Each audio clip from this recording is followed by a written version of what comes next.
Hi, good people. Welcome back to Soul Wash. Thank you for always coming back. And I want to appreciate everyone who keeps watching, liking, and sharing. I guess you're wondering my environment today. Like, yes, I'm in the kitchen. I'm in the kitchen because I want to demonstrate something that I'm going to talk about today. And my theme scripture today comes from Matthew chapter 5 and verses 13.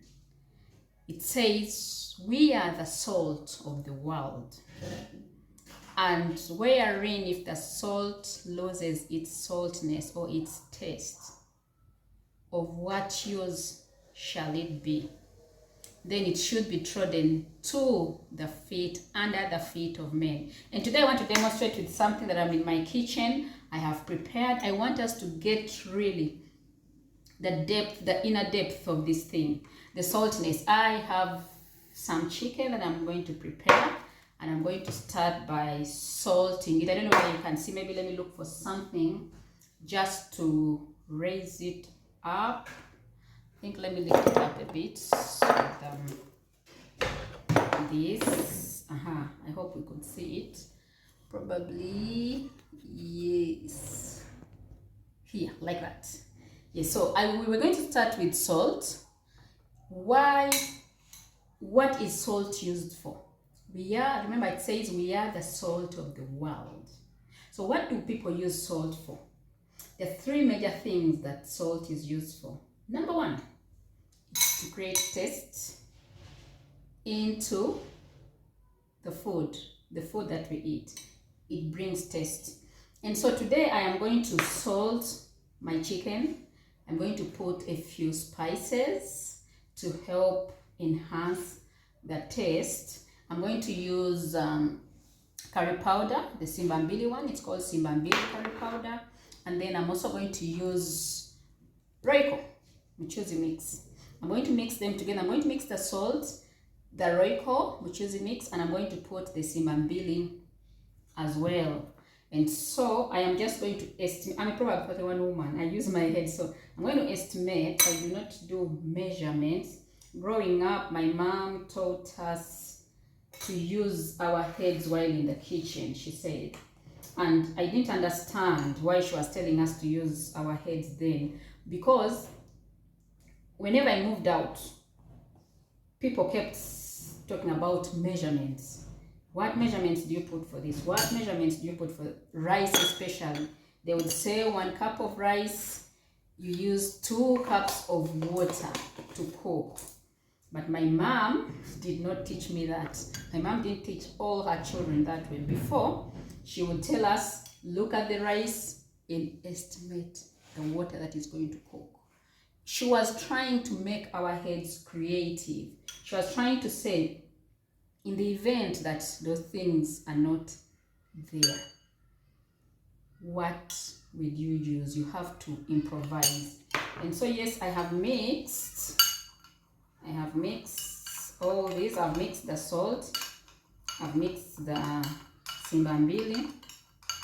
I did wash my hands earlier, so you don't have to mind about that. But I need a little bit of water. So yes, I have put water here and I have mixed all of it together. But I usually like to add a few more things onto this.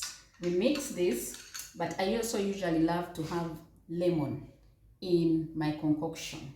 So I will squeeze 1 full lemon. Yes, 1 lemon onto this. Remember, you are the salt of the world.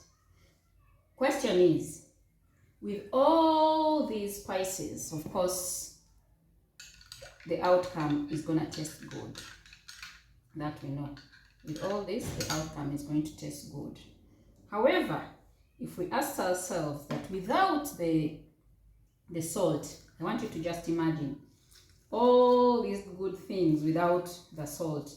So you prepare a meal and put all the spices, and there isn't salt in any. There isn't salt to build up anything. What would happen? how would it taste? And that is what he's saying, that if we do not have the saltiness onto this world, so every good thing of this world would not seem good as it's supposed to be. So I am marinating the chicken. I'm putting this concoction that I had, whatever I mixed earlier. Then I'll just make sure that I have mixed it properly so that it's absorbed inside. Absorbed so well. You know, want to mix it to have it absorbed so well. So because the water is there, we can then add just to be sure that we have something that is enough. And so we're going to add some Royco as well. Where is my Royco? Here.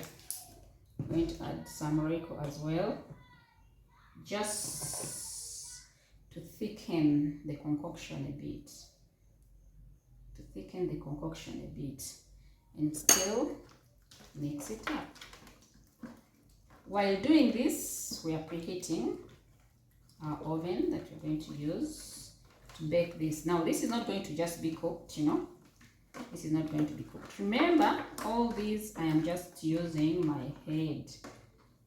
I am not making any measurements, but I learned to just look at something and I am able to tell what is enough. Even rice, we do not make measurements.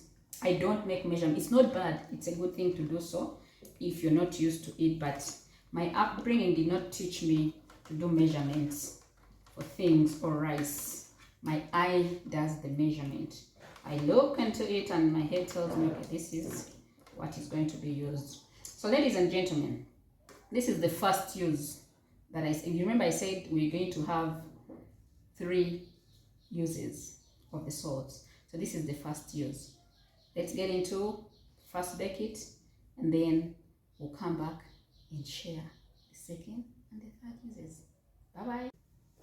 Yeah, so ladies and gentlemen, as chicken is cooking, we could discuss use number 2. Use number 2, in the early days, you know, we used to use salt to heal. It's used for healing, to heal our bodies.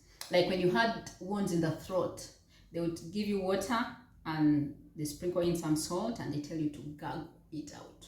It would help to heal. Also for the wounds, I think normal saline has salt in it. For the wounds, you just mix salt with warm water or hot water and you clean the wound. It preserves it, it heals it very fast. And then for the last reason, really, salt is used for preservation. In the early days, before we had the fridges that would use to preserve, to freeze it, that it stays for long, our forefathers foremothers in this case, used to use salt to preserve whatever it is they wanted to preserve, be it meat, be it the chicken, be it fish, that you sprinkle in salt in whatever it is, chicken, fish, or meat, and then you smoke. That salt prevents it from rotting. So those are basically the uses of salt, and that is what we're supposed to be. 1, we're supposed to add taste to this world, and the world should be a comfortable place for people to live in. Let people realize, let people see the love in us, let people see the care in us, let people see every good in Christians. And that is why we're supposed to be the salt of this world. Without the salt, there is not going to be a better taste. And so can we also heal people's wounds? Can we accept, you know, to be used of God, to be able to heal people who are hurting, to be able to heal those who are going through certain situations, to be basically a solution, okay? And then preservation. Preservation is a big call, that this world is preserved because of us. This world is preserved, 1, because we dwell in his presence and call upon his name, that he protects us and covers us in this world, that as we live in this place, we are the reason it is preserved. We are the reason that the world is preserved. We are the reason that God sees reason to preserve us, regardless of the situation. He has preserved us during this situation of Corona, and we know he will continue to preserve us. So why is God preserving his people? it is because of you and me, the Christians that we are, that we should be able to let people live and call upon God to continue to preserve the world for them. I will show you the last bit after our chicken is ready, and then it shall be a wrap. Till then, catch you. All right, ladies and gentlemen, so this is the outcome of the chicken that we've made. And so I always like to finish it with just a little color. And so I love to use carrots just to cover it on top to create just some little color. You could put even parsley if you want, or whatever greens that you enjoy. But just again, as a reminder, imagine this without the taste of salt. Till next time, bask in the glory of the Lord. Bye-bye.